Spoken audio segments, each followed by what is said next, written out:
And then after about 2 days, I think after the fasting and after the prayer, and I've been living such a life, I felt my body so weak. And then I said, maybe let me go and check on this sister with the child we prayed for. And I thank God, these things that I'm talking, like if we talk about that sister who had a baby, she's in the church. And my mother is there also. Now what I'm saying is, I went there after 2 days. I said, maybe the sister can prepare something warm for me, because I feel too weak, too cold. Of course, being exposed. And you know, it was terrible, because sometimes you could be praying in the thicket, in the deep of the night, and you feel something very cold walking over you, crawling on, and then you open your eyes like this, a big snake is moving over you. And it will go terribly slowly, because it's also enjoying the warmth of something it's passing on. And you know better than to shake, because once you shake, one strike from that snake finishes you. And then at that young age, you know, looking at a terrible, big, dangerous snake walking over you, because you have knelt down among the rocks and it is here passing, and in the deep of the night, and you have no one to call and you have nowhere to go. So many things would keep me awake, you know. You sleep a little bit, maybe you think something, you hear some sound, you wake up. Is it a snake? Is it an animal? Is it what? So I went to see that sister, and truly she prepared some warm meal for me, and I was eating, and she was rejoicing. Her baby was fine, and how the whole place is mesmerized and people are wondering. So I ate that meal, but somehow my body was not up to date. And I sat in the chair and felt so weak. Then we kept talking, said, if it was possible, even if it means just sleeping in this chair today, I can sleep here. But it was not her home. Her father was an Anglican, you know, who was also now against me, you know, and she had been divorced, and she has no powers of that house, and they are only tolerating me because I prayed for their daughter's child. And so it was during that time that something was happening, unfolding. I didn't know. Then it's like a voice told me to look on the wall. When I looked up on the wall, that light which I saw on the wall, on the road, had come now, and it was right on the wall, and very bright like a ball. Now, only that it was flickering on its sides, like you see the indicator of a vehicle on the sides. It was expanding and coming back to shape, expanding and coming back to shape, like that, in the form of like those edges of a star, you know, like a star with many edges, but the middle part remains intact. It would expand and come back. And then I kept looking at it, but the strange thing is, as I kept looking at the light, I kept getting weaker and weaker and weaker. And I told the sister, I said, sister, I prayed for your child, he came back to life, but it looks like me, I'm going instead. Said, like, it looks like me, my time of departure has come. He said, sister said, don't say like that, brother, don't say like that. We still need you. I said, no, it looks I'm going. And then now the words that I spoke later, I never knew. I was going.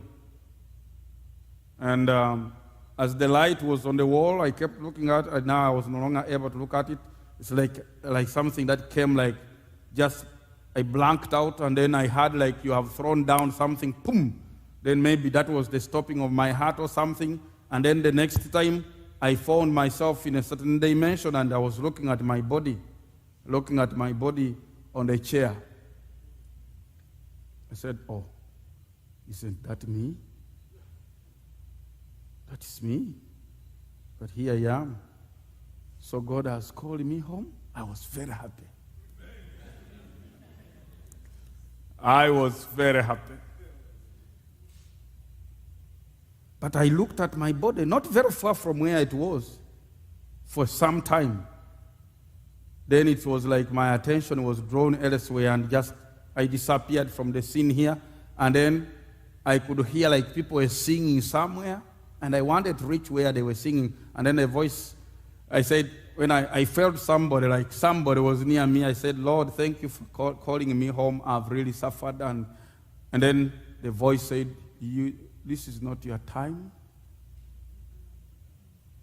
He says, I've called you here because you have been wandering and so desperate and so dejected and so depressed.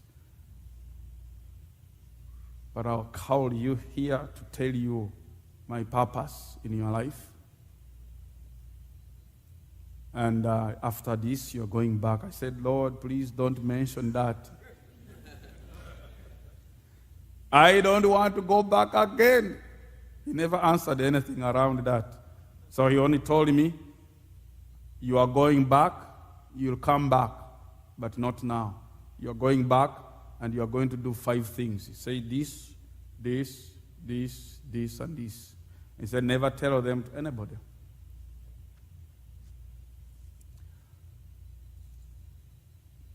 So I never now answered anything, because it's like I didn't want to say I'm accepting to come back. But he never added anything either. So the next thing I had, I think the whole episode took about 20 minutes. Then I could see myself back in the body again, breathing, but then opened my eyes. Strangely, that light was still there. Because the last thing I remembered about the light was when I showed the sister, I said, sister, have you seen that light? And she said, no. Which light? And then when he said, which light? She saw it. And then she had collapsed also. By the time I passed out, she had also collapsed. So she didn't know now what happened on me until she came back to her senses. And I think when she came back to her senses, she realized I was gone. Because I think she tried to call me, tried to talk to me, touch me, shake me, nothing. And then she ran out of the house because the light was still on the wall. So she went and called my mother. Said, you are here, but Moses has passed away, and he has passed away in my house, in our home. The good thing, there was no other person. The parents were not there. So,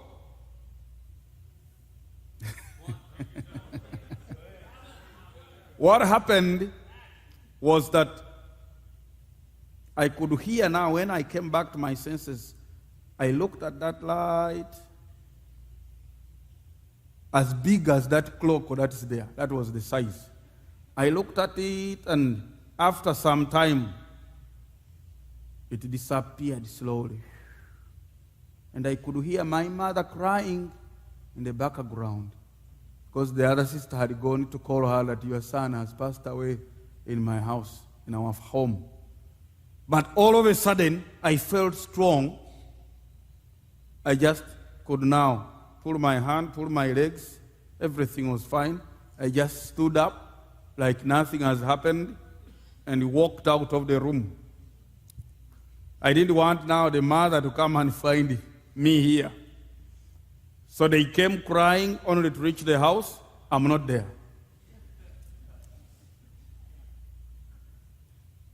That sister had marked that place for many years where the pillar of fire was, and I thank God she's still in the church also. So, that was 1986.